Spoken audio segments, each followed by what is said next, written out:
तो करो तो बावड़ू, दूर दूर करो तो जाऊं, ज्यों राखो त्यों ही रहूं, जो देव सो खाऊं। परम पिता परमात्मा पूर्ण ब्रह्म सारी सृष्टि के रचनहार कबीर परमेश्वर कबीर देव जी की असीम रजा से आप सभी पुण्यात्माएं परमात्मा की महिमा सुनने के लिए उपस्थित हुए। जिस प्राणी के, जिस जीव के पूर्व जन्म के शुभ संस्कार उदय होते हैं उनको मानव शरीर प्राप्त होता है, और मानव शरीर प्राप्त करके जो प्राणी सत्संग उपलब्ध करते हैं, जिनको सत्संग प्राप्त होता है, वो और भी ज़्यादा शुभ संस्कारी हंस होते हैं। परमात्मा कबीर परमेश्वर जी हमें याद दिलाते हैं, मानुष जन्म पाय कर जो नहीं रटे हरि नामे, जैसे कुआं जल बिना बनवाया क्या काम। परमेश्वर जो हमारे जनक हैं, जो हमारे हितैषी हैं और जो हमें यथार्थ तत्व ज्ञान और यथार्थ भक्ति विधि बताने के लिए स्वयं ही यहाँ इस काल के लोक में प्रवेश होते हैं। सतलोक से अपने निज सुख में स्थान से चलकर वो भगवान आते हैं। वही आकर के हमें ज्ञान कराते हैं कि आप जिस लोक में रह रहे हो, ये लोक काल का है और काल के अर्थ से आप परिचित हैं। श्रीमद् भगवत गीता अध्याय नंबर 11 के श्लोक नंबर 32 में गीता ज्ञानदाता श्री कृष्ण जी में प्रवेश करके ये काल बोल रहा है। ये कह रहा कि अर्जुन, मैं काल हूँ और सभी लोकों का नाश करने के लिए अब प्रवृत्त हुआ हूँ। अब श्री कृष्ण जी तो पहले ही अर्जुन के साथ थे, तो श्री कृष्ण ये नहीं कह सकते कि मैं काल हूँ और अभी सबको खाने के लिए अब प्रवृत्त हुआ हूँ, अब मैं प्रकट हुआ हूँ। ये काल कौन है, इसके विषय में रह रहकर सत्संग के माध्यम से बताया गया है और बताते रहेंगे। आज थोड़ा सा विषय दूसरा रहेगा। तो श्री कृष्ण जी के अंदर प्रवेश करके ये काल बोल रहा है। ये खुद कह रहा है कि मैं काल हूँ और सबका नाश करने के लिए प्रकट हुआ हूँ। तो इससे सहज समझ में आ सकता है, विचार किया जा सकता है कि जिसको हम भगवान मान रहे थे वो तो काल है। जिससे हम सुख की आशा करते थे उसके पास सुख नाम की वस्तु नहीं है।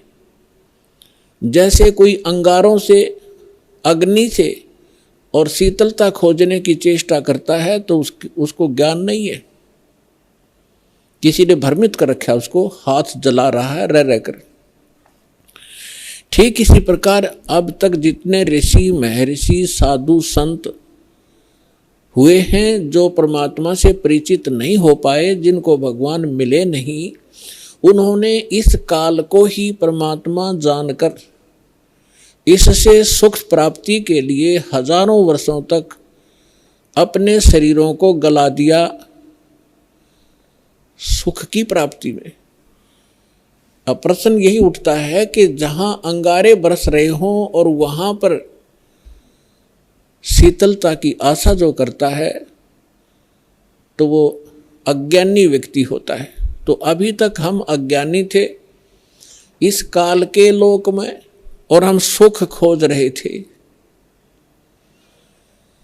तो परमेश्वर ने आके बताया कि जिसको आप सुख मानते हो, किसको सुख मानते हो? जो निर्धन है वो सोचता है कि धनवान सुखी, धनवान ये सोचता है कि राजा सुखी, धनी सोचता है कि मेरे सामने भी बहुत सी प्रॉब्लम आती हैं, समस्याएं आती रहती हैं, कई चोरी का डर है, कभी कोई टैक्स देना पड़ता है, कभी कुछ करना होता है, तो वो सोचता है कि राजा सुखी। परमात्मा कहते हैं राजा को स्वप्न में भी सुख नहीं होता। राजा लोग अंत में वो सोचते हैं कि स्वर्ग के देवता सुखी होंगे। स्वर्ग के देवता सोचते हैं कि इस इंद्र को सुख घना है क्योंकि वो देवताओं का राजा है। अब इंद्र की हिस्ट्री कहानी आप पढ़ोगे पुराणों के अंदर, इंद्र जैसा दुखी प्राणी नहीं। इंद्र सोचता है कि ब्रह्मा विष्णु महेश सुखी होंगे, मुझे सुख नहीं, क्योंकि उसको पता होता है जितना निर्धारित समय उसका होता है उसको पूर्ण करने के उपरांत वो फिर 84 लाख योनियों में सबसे पहले गधे की योनि से प्रारंभ करता है अपने 84 लाख प्रकार के कष्टों में, जो प्राणियों के शरीरों में कष्ट उठाने होते। तो उसको रह रह कर वो बात याद रहती है कि इसके बाद मेरी ये हालत होगी, लेकिन उस झूठे सुख को वो छोड़ नहीं पाता, और छोड़ भी दे तो उसके पास विकल्प नहीं कि करूं क्या। ब्रह्मा विष्णु महेश सोचते हैं कि हम सुखी नहीं, क्योंकि उनका इतिहास देखिएगा। आप पुराणों को कभी पढ़ा हो, नहीं तो रिमाइंड करना कभी कभी। अब थोड़ा सा उदाहरण देंगे आपको। जैसे भगवान शंकर जी को हम भगवान माना करते थे, कंप्लीट गॉड मानते थे, मृत्युंजय कालज्ञ सर्वेश्वर महेश्वर कहा करते थे। इसको हम कहें कुछ भी, लेकिन ये परमात्मा नहीं है, कंप्लीट गॉड नहीं है। उदाहरण के लिए ये सुखी भी नहीं है। कैसे? एक समय विष्णु जी भी सुखी नहीं है। विष्णु अवतार श्री रामचंद्र रूप में राजा दशरथ के घर जन्म लिया, ये सभी हमारे धर्म गुरु भी बताते रहे हैं और इनके लीला, इनकी जीवनी भी बताती। श्री रामचंद्र उर्फ विष्णु जी कितने सुखी थे आपको खूब पता है। छोटी सी उम्र में विवाह हुआ, विवाह होते ही वनवास हुआ, और वनवास के अंदर उनकी धर्म पत्नी का अपहरण हुआ, रावण के साथ युद्ध हुआ, करोड़ों जीवों का विनाश हुआ। उसके बाद फिर वापस आए, लेकर अपनी धर्म पत्नी सीता जी को घर पे लेकर आए। किसी धोबी के कहने से उनको घर से निकाल दिया, गर्भवती को। पुत्र कहीं, परिवार कहीं और श्री राम कहीं। वो प्राणी सपने में सुखी नहीं हो सकता जिसके बालक दुखी हो कि तो जंगल के अंदर। जिस समय श्री रामचंद्र जी को वनवास प्राप्त था, सीता जी का अपहरण हो चुका था, श्री रामचंद्र जी विलाप कर रहे थे, रो रहे थे सीता जी की खोज में। ऊपर से भगवान शंकर अपने द्वीप से, अपने लोक से श्री रामचंद्र जी अर्थात विष्णु जी को प्रणाम कर रहे थे। ऊपर से पार्वती जी की दृष्टि पड़ी कि ये किसको प्रणाम कर रहे हैं महेश्वर। पूछने पर पता चला कि नीचे जो व्यक्ति रो रहा है, वृक्षों से लिपट लिपट कर रो रहा है, पशुओं से गले मिल रहा है, उनसे पूछ रहा है मेरी सीता कहाँ गई। उसको ये प्रणाम कर रहा है और उसको विष्णु भगवान का अवतार बता रहा है कि भगवान विष्णु है। पार्वती जी को ये बात अच्छी नहीं लगी, उसको विश्वास नहीं हुआ कि सचमुच ये व्यक्ति जो सामने रो रहा है और जिसकी पत्नी का अपहरण हो चुका है, जिस कारण से रो रहा है, तो ये भगवान नहीं हो सकता। पार्वती जी ने कहा कि जो व्यक्ति रो रहा है आप उसको भगवान बता रहे हो, मुझे विश्वास नहीं, मैं तो इसकी परीक्षा लूंगी और सीता रूप बनाऊंगी इसकी पत्नी का, और यदि ये मुझे पहचान लेंगे तो मैं मान लूंगी कि ये भगवान है। भगवान शंकर ने कहा कि आप सीता रूप मत बनाना, यदि आप सीता जी का रूप बना लोगी तो मेरे काम नहीं रहोगी, मेरी माँ के तुल्य हो जाओगी, मैं आपको एज ए वाइफ स्वीकार नहीं करूंगा। फिर उस समय तो पार्वती जी ने कह दिया कि ठीक है, मैं नहीं परीक्षा लूंगी। भगवान शंकर चले गए इधर उधर सैर सपट्टे को। पीछे से पार्वती जी ने सीता रूप बनाया, श्री रामचंद्र जी के सामने खड़े हो गए। उस समय श्री रामचंद्र जी की दिव्य दृष्टि यानी बुद्धि इस काल भगवान ने खोल दी।